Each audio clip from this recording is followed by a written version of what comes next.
প্রিয় ভিউয়ার্স, আসসালামু আলাইকুম।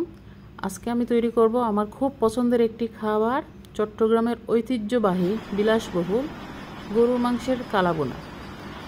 আমার খুব ফেভারিট এই খাবারটা। আমি যখনই সুযোগ পাই, যখনই সময় পাই, আমি এই খাবারটা তৈরি করে নিজে খাই। অবশ্যই এটা একদিন তৈরি করলে 2-3 দিন খাওয়া যায়। চলেন আমি এটা কিভাবে তৈরি করলাম আপনাদের সাথে শেয়ার করি।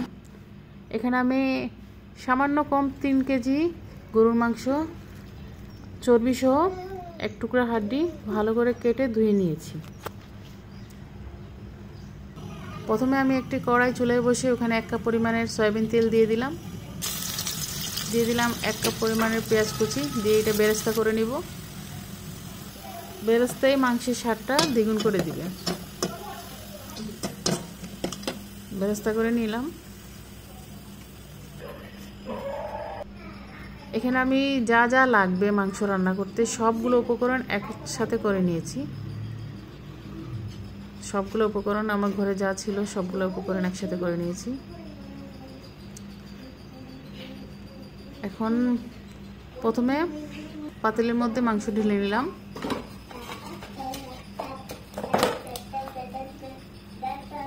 তারপর দিয়ে দিলাম 1/2 কাপ পেঁয়াজ কুচি,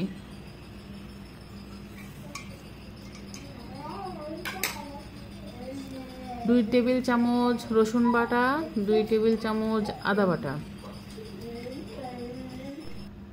এখানে লং, গোলমরিচ, জয়ত্রী, এলাচ, জাফরান, জয়ফল, তেজপাতা, 1 টেবিল চামচ হলুদের গুঁড়া, 2 টেবিল চামচ মরিচের গুঁড়া, 1 টেবিল চামচ ধনিয়ার গুঁড়া, 1 চা চামচ গরম মশলা এবং 1 টেবিল চামচ জিরার গুঁড়া এখানে দিয়ে দিলাম।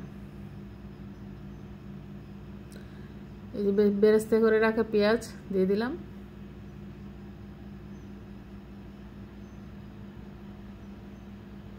এখানে টোটাল বেরেস্তা সহ 1.5 কাপ পেঁয়াজ লাগছে। এখানে 1/2 কাপ সরিষার তেল এবং বেরেস্তা করে রাখা 1/2 কাপ সয়াবিন তেল মিশিয়ে মোট 1 কাপ তেল এখানে দিয়ে দিলাম। পরিমাণ মতো লবণ এবং ফেটিয়ে রাখা 1/2 কাপ টক দই। এখন ভালো করে মিক্স করে নিব। এই মাংসটা কিন্তু মাংসের স্বাদটা ভালো করে মিক্সারের মাধ্যমে, এই যে দেখেন আমি কষলিয়ে ভালো করে মিক্স করে নিয়েছি। আপনারাও আমার মতো এভাবে কষলিয়ে নেবেন, যে যেভাবে পারেন আর। এখন চলে যাব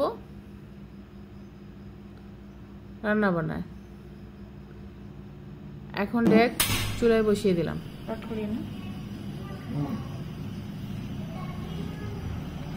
এখন ঢেকে রান্না করব। প্রথমে ফুল আছে আমি ঢেকে রান্না করব 5 মিনিট। এই যে এখন একটু নেড়ে চেড়ে দিলাম। এখন একটু নেড়ে চেড়ে দিব।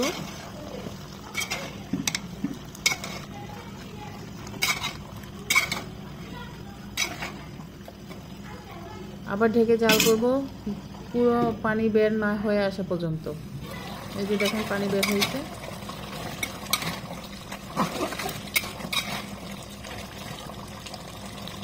এখন চুলার আঁচ মিডিয়াম দিয়ে জাল করতে থাকবো। এই যে দেখেন মিডিয়াম আঁচে জাল করছি। মোটামুটি পানি শুকিয়ে গেছে।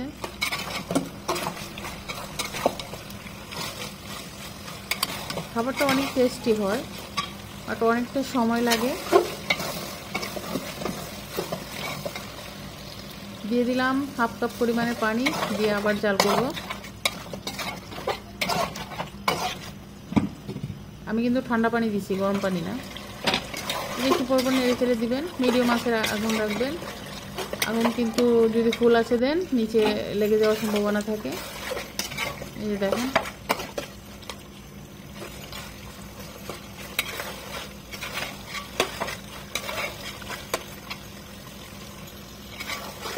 এখন আমি এখানে আবার দিয়ে দিলাম 1/2 কাপ পরিমাণের পানি। দিয়ে দিব 1/2 কাপ পরিমাণ পানি, ঠান্ডা পানি দিয়ে আবার নেড়ে চেড়ে আরও জাল করব 15 মিনিট।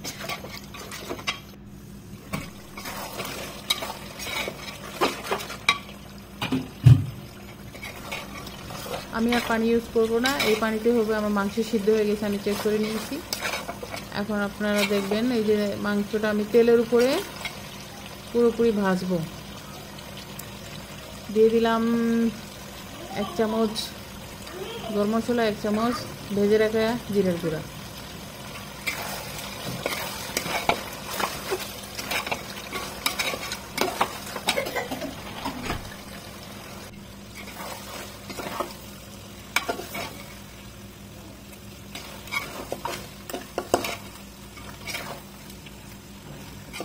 এখন আমি চলে যাব সর্বশেষ প্রসেসিং। এটা মাংসের স্বাদকে দ্বিগুণ বাড়াবে। এখানে আমি দিয়ে দিলাম পরিমাণ মতো সামান্য সরিষার তেল।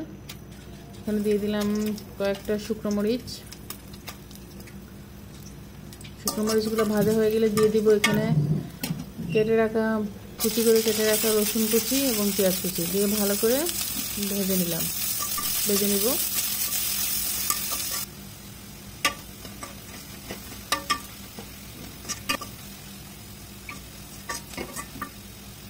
ভাজা হয়ে গেলে আমি এই উপকরণগুলো মাংসের মধ্যে ঢেলে দিলাম।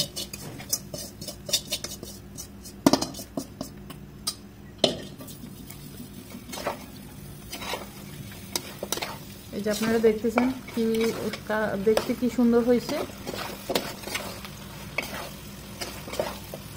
এই উপকরণটা দেওয়াতে মাংসের টেস্টটা অনেক বেড়ে গেছে, অনেক বেড়ে যায়।